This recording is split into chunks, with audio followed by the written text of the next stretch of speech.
Well, good afternoon YouTube. Welcome back to the channel. You can say my name's Dan and I'm woodturning in Wales, based in the UK. Now, one of the reasons why I wanted to jump on today, firstly, I just wanted to say thank you to the 57 people that are actually subscribed to the channel so far. I know the channel is very, very new, and yeah, I really appreciate that support.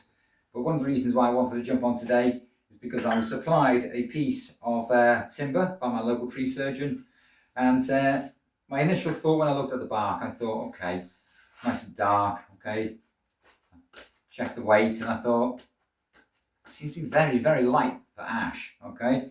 So I checked the moisture content, and again, it's particularly dry, so a lot of the mass has come out of it, a lot of the moisture has escaped. So there's a little bit of spalting going on here in the woods, so I'll be quite interested to see what kind of see what this piece of timber is hiding. I do turn an awful lot of bowls because I like to turn practical stuff. And but yeah, if you're new to the channel, I've been wood turning for a couple of years now, and I just wanted to share some of my experience as a wood turner based in the UK. And but yeah, what I will do today, as per usual, I shall use the faceplate to get this mounted, and we'll find out what's going on. We will go back to the 1/2 inch bowl gouge just to kind of get some form, some shape going in this piece of timber. And if you enjoyed the video, I'd love to hear from you all basically. And if you'd like to see more, don't forget to drop me a like, and don't forget to subscribe to the channel, because it does the algorithm a lot of help for me really, and it helps me get motivated to bring more content back to you guys on the other side. But let's get wood turning.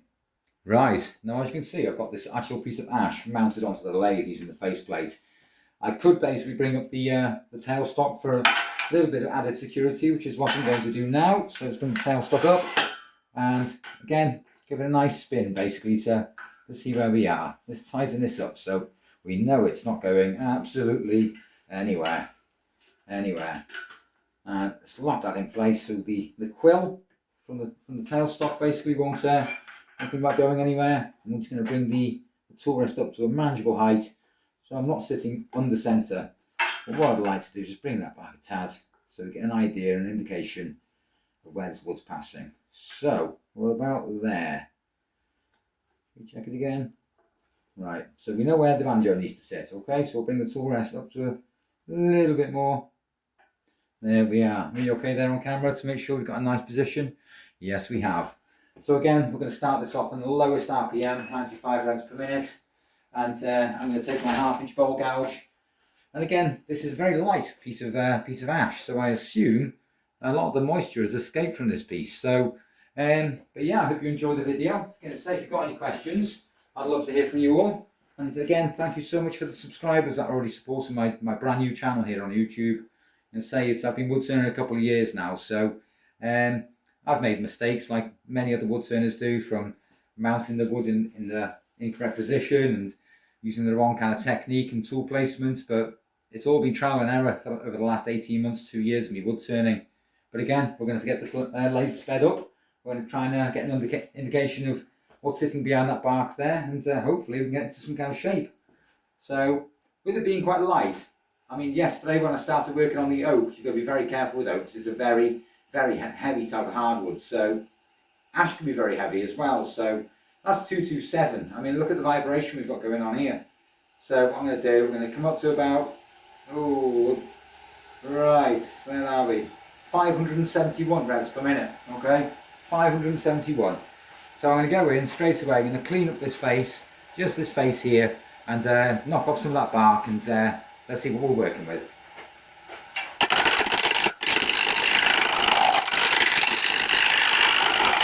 Now, one thing I will say, that bark is as tough as old boots. Right, you can see we have got some spalting going on here actually. This is going to be quite interesting. This is going to be quite interesting. So, right, let's get in a bit closer. Alright, okay, we don't want to be too far away from that piece of timber, just in case. Just in case. And we all know what happens if the tool rest gets a bit too far away. And the other day I was watching a lot of Mike Holden's content, and if you haven't seen a lot of his content, I suggest you go over and have a sneak peek at his videos. A lot of his videos are very, very educational, very interesting. So, but keep posted, Mike. I was going to say, I will be following, I will be subscribing, and I mean, I don't think I'm anywhere near 60,000 subscribers yet, but there's always time. There's always time. So again, let's get this sped up.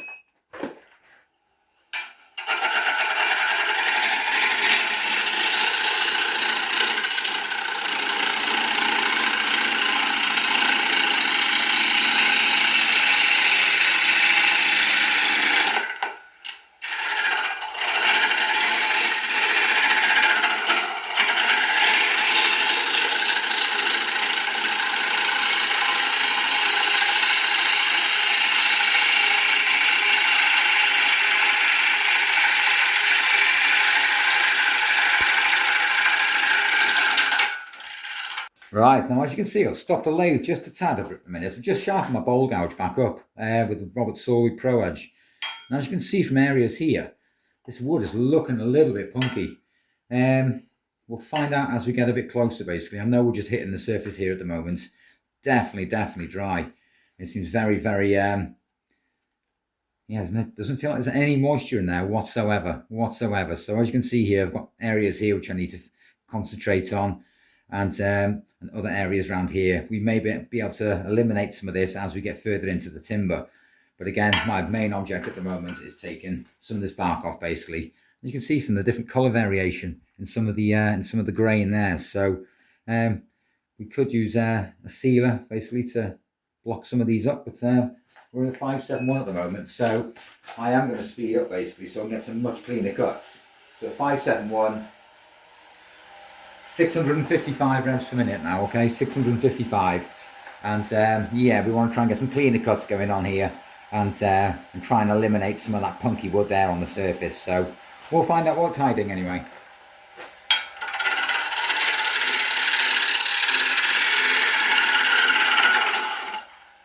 Just using a couple of push cuts there, just to try and remove some of that bark there.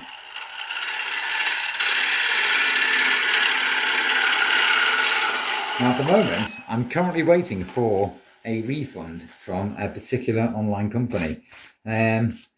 Company sounds a bit like a jungle, so that's a bit of a giveaway. And what I'm interested in is converting a pressure pot. So I could start delving into the industry of working with bits of epoxy and resin and stuff. So yeah, if you want to see me kind of experiment in that kind of in that area, I'd love to hear from you. I'll hear from you all. So it's as you can see from these color variations now, it's that punkiness is still there, but yeah, I was going to say we're getting there. This is going to be a bit of a pain now as I need to come round, because as you can see, it's sinking into the timber.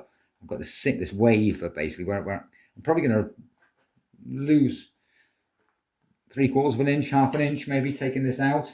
Do I want to leave it on? Not particularly. So, but yeah, we're going to come around here now, and we're going to, in fact, will this break off? It will break off. There we are. So, right, I'm just going to move this tool rest round, because I don't want to run off the edge of it. So, but again, we're still running at 655 revs per minute, and we're going to just basically see if we can. Ooh, here we go. Yeah, this is going to be, I won't say it's going to be challenging, but it's going to be a bit of a pain, isn't it? So, right, there's only one way to find out.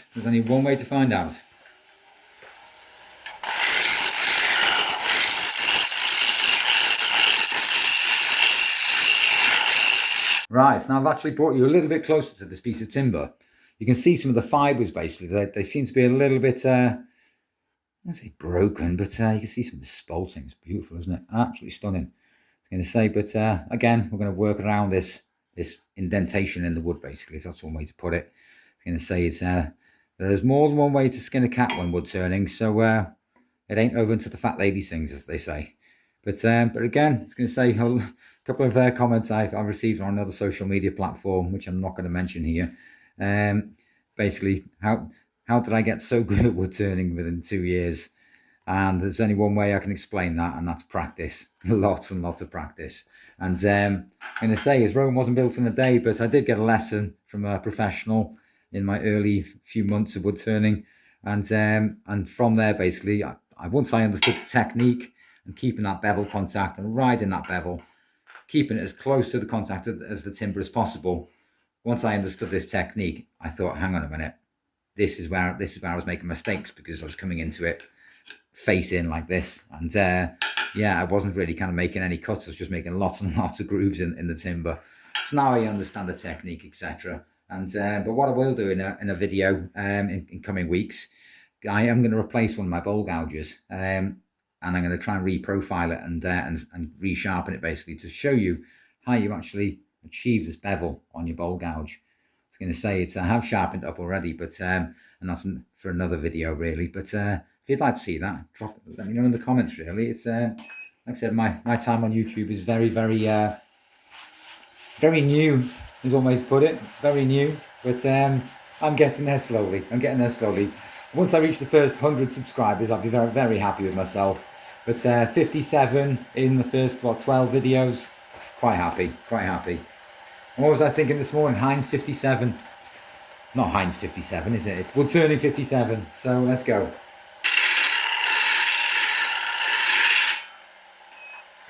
Now, as you can see, I'm actually working on this area here.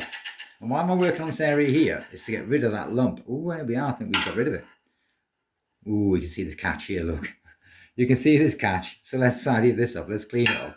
And hopefully it's, what I'm going to try and do, just going to swap over from my 1/2 inch to my 3/8, because what I would like to do is just come around here. I don't want to take tons of material off. I just want to basically clean up this catch here. So, right, what we're going to do, we're going to speed up again, okay? We're going to come up to about 800 revs a minute, okay? 800 revs. Again, the faster that laser's spinning, the cleaner those cuts. So, but yeah, I'll be trying to be as delicate as possible here so I don't actually ruin the piece, but we'll see how we get on.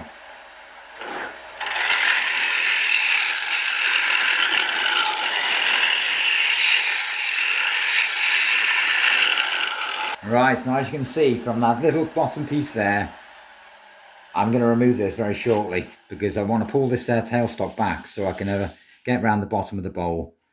It's tidying up actually. It's actually tidying up. This is turning out beautiful, isn't it? Absolutely beautiful. Look at the spalting in this.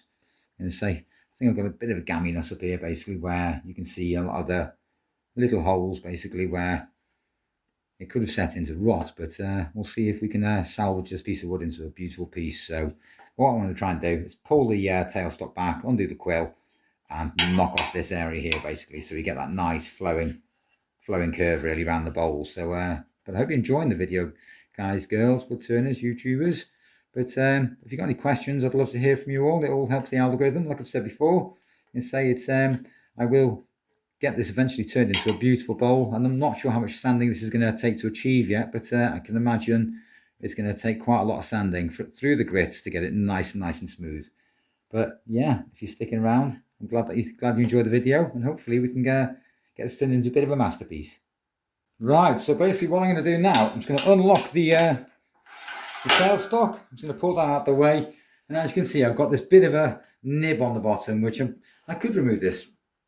It seems very brittle. It's very brittle, but it's bone dry. It's absolutely bone dry. So what I try and do now is just use that 3/8 bowl gouge and go in with a couple of push cuts and just remove this little nib on the end. So it's and hopefully that flowing curve will stay just in place where I like it, just where I want it. So let's get my face shield back on. And basically we're still running at 803 grams per minute, so I'm going to keep it just at that speed there. Again, it's been supported by that faceplate, so there's no way or no shape or form that's coming off there. So let's get this base cleaned up and hopefully get the tenon centered and get the shoe, the foot of the bowl actually in place.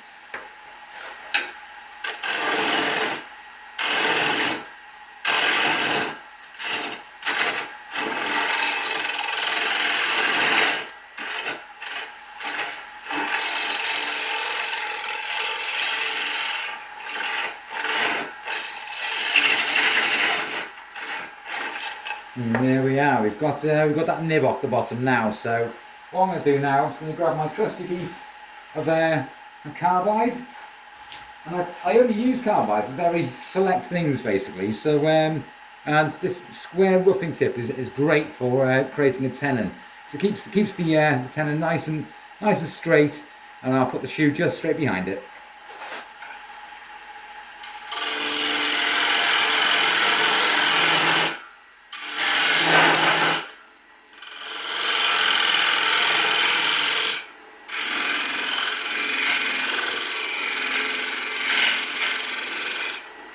And there we are. So now as you can see, I've got this flat edge here just at the bottom basically. So what I'm going to do is I'm just going to go back to my 3/8. Just go back to my 3/8, and where I've got this nice flat line at the bottom, I'm just going to blend that back into the shape of the bowl, into the form of the bowl. Makes a very light cut. Won't be too aggressive now.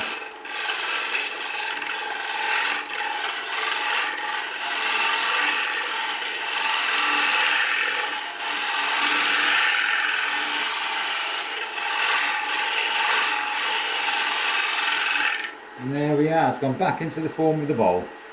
Right, before moving on to the next stage where I want to flip this bowl around and get it mounted up into the tenon, I've actually got the drill driver out. I put an 80 grit disc on here basically just to smooth some of these areas out. I know in some areas it's looking a bit punky, and what I want to try and do is just smooth off the base of the bowl first before thinking about flipping it round. But yeah, if you're enjoying the video, I was going to say don't forget to drop me a comment, don't forget to like and subscribe, do the YouTube thing. I'm going to say it all helps the channel out massively really, because I'm such a new channel. I'm just trying to find my feet at the moment. But like I said, we're going to get some of the surface sanded down. I've got my my air cleaner on at the moment, and but yeah, we're going to try and see if we can improve some of this surface.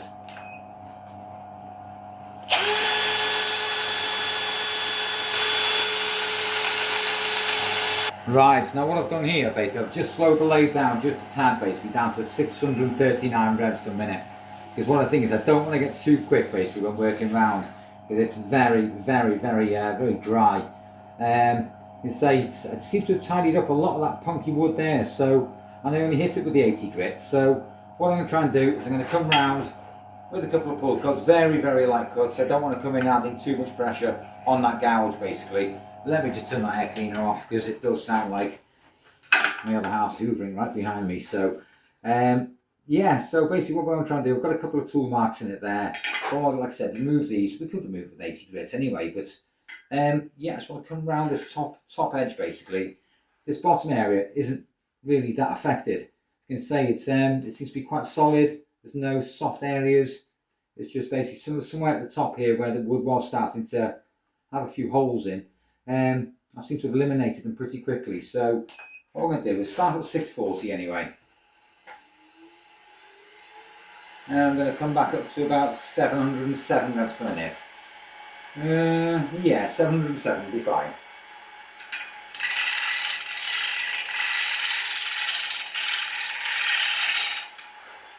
Am I happy with 707? Let's go a bit quicker.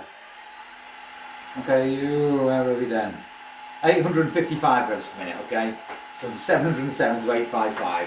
The faster this lathe is spinning, the cleaner the cuts I'm going to get round this bowl. So again, using the 3/8 bowl gouge, just keep it nice and smooth on that surface so I don't dig in or get a catch, and hopefully we can tidy that top rim up.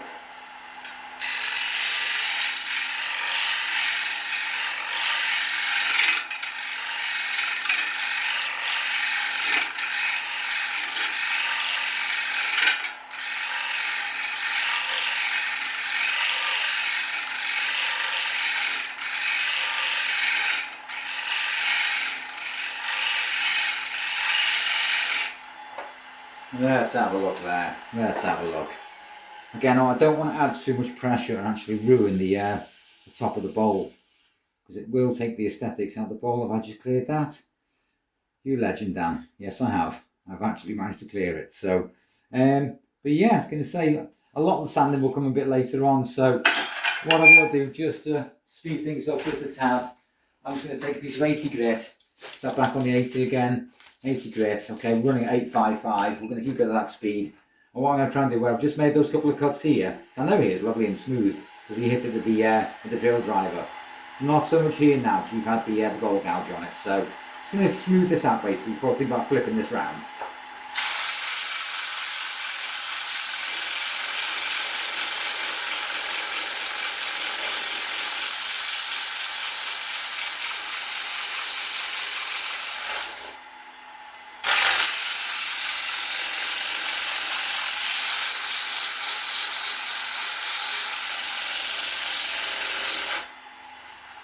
Just give a feel on that basically, so it's not getting too warm.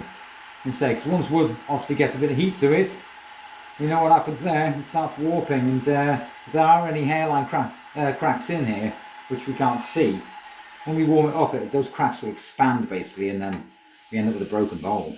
You certainly do end up with a broken bowl, but this is looking beautiful, absolutely beautiful. So no slant in there, that's just part of the spalting. Just part of the spalting. Again, some of this staining is unreal. The shoe's alright. Tenon's alright. Right, let's get this thing flipped around and let's see what's hiding on the inside.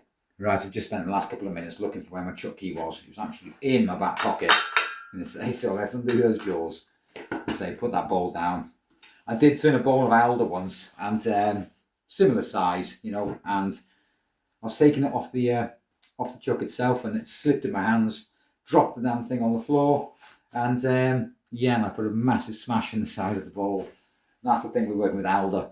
It's quite a soft wood, so it's not the best for working on.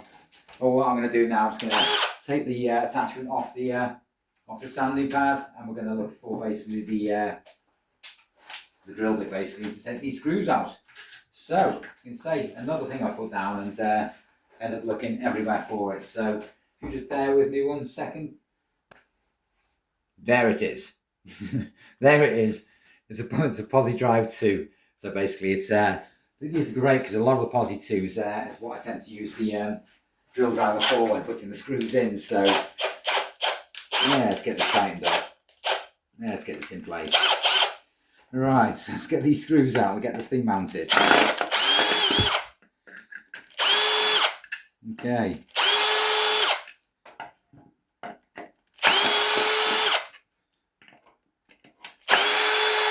You know, it took me all of nearly 5 minutes to try and find it, but we got there in the end. We got there in the end.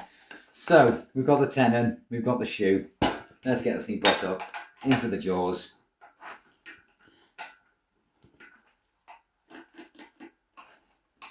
I was working on a bowl, oh god, a couple of weeks ago now, and I was working with a piece of white oak, and it was a beautiful, beautiful bowl. I was going to say I'd nearly finished the bowl off, and yeah, it was sitting nice and proud on the jaws. I was sanding it off just to finish, and that had a hairline crack in it. That had a hairline fracture in it, and I didn't see it.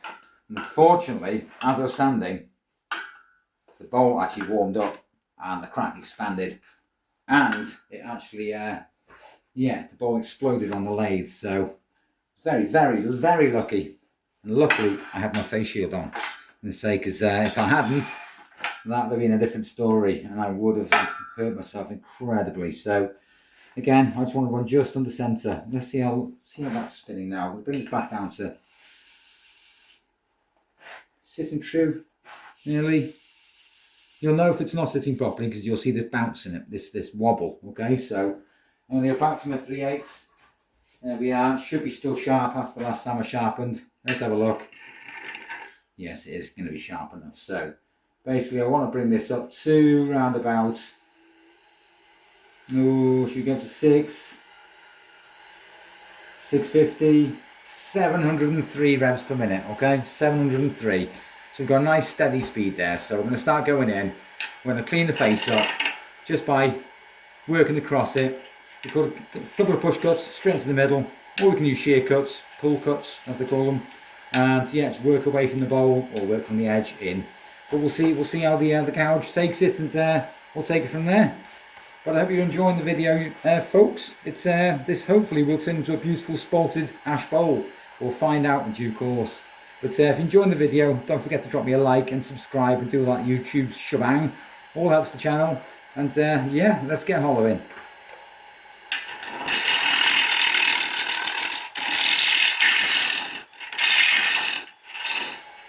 Ooh, bits, man. Bits. The shavings which are coming off are quite sharp, so that's definitely a sign that's dry. So it creates our guide hole is what I like to call it. The bit where I'm working in towards now. So I'm not going to be too aggressive. Like I said before, I've seen people work from the outside in. I tend to go and do the opposite. I tend to work from the centre in.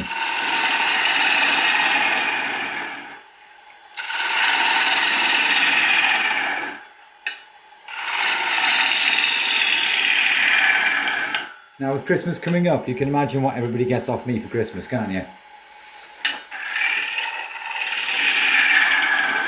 A Christmas cracker with a bowl.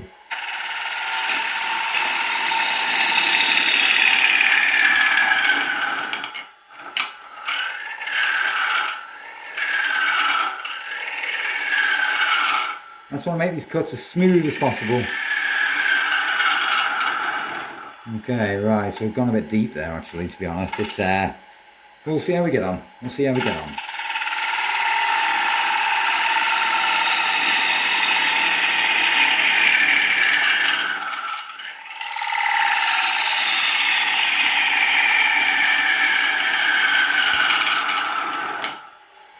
You notice how I'm not taking too much material off at once. I'm only taking a couple of millimeters at a time. Because if you try and take cuts from here, it's just too much material. You can end up actually kind of getting a catch somewhere. So, but yeah, we're going to crack on. We're going to get this bowl hollowed out.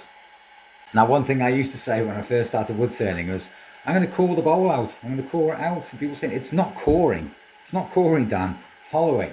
And say, think about how you core an apple. You go straight the way through. And I don't want to do that, as you can say. That's how we make a nice funnel. So again, there we are. See that bevel there? Just running on the inside. Just running it on the inside. I'm not being too aggressive at all.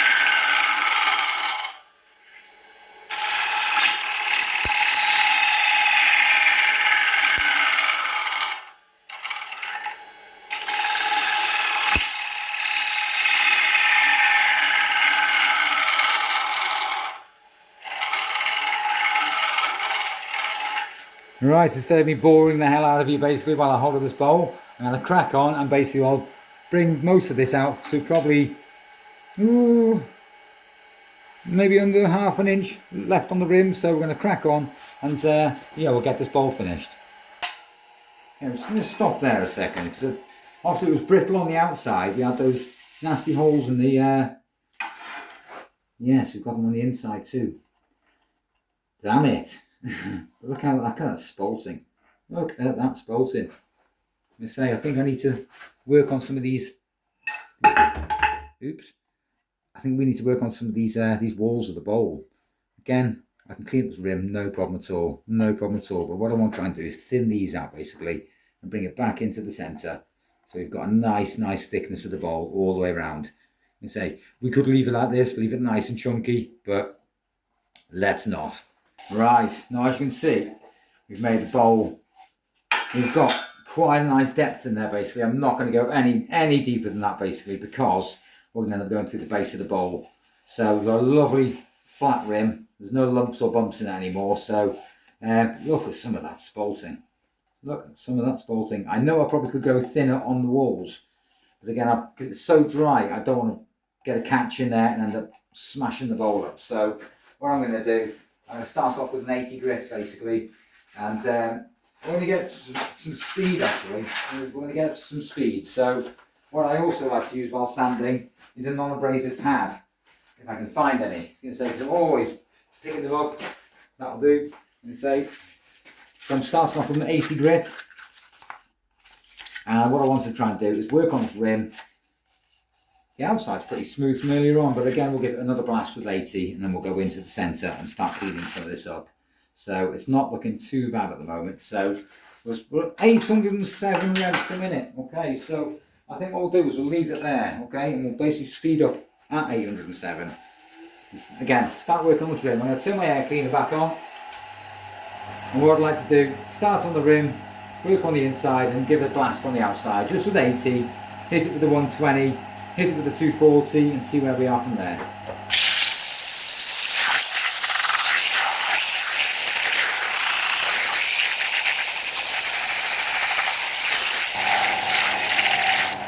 Right, now that is totally smooth, okay? I've gone right up to 240. I don't think we need to go over 240, but wow, look at that. Wow, look at that. And say it's that is very smooth. So what I'm trying to do, I'd like to go to my drawer of nothingness, I'd like to call it.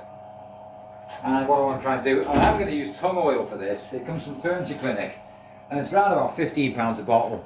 It's totally food safe, and yeah, as I say, again, goes a very long way. It's not as expensive as walnut oil. Walnut oil is pretty pricey. So what I want to try and do is just bring this back down to 95 grams a minute. I'm going to put a finish on here. I'm just going to see how it stands out. Wow. Wow. There we are. Right.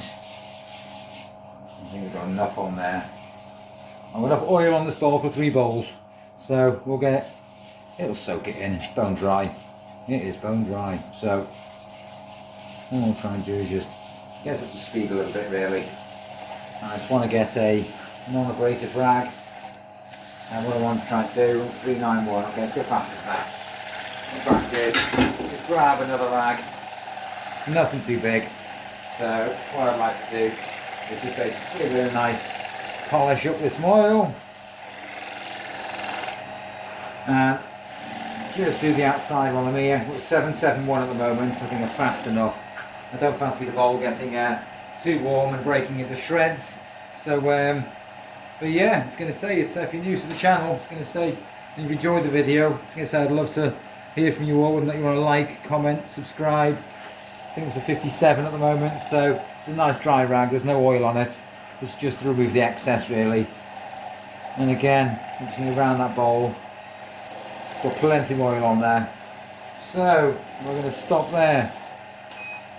We are going to stop there, I was going to say, and that is a very pretty bowl, to say the least. So, wow, look at that now. Look at that now. Now that's what you call spalted ash. Definitely spalted ash. But again, I was going to say, if you've enjoyed the video, I was going to say let me know down in the comments, and hopefully I shall see you back on the other side. But thanks for watching. See you in the next one.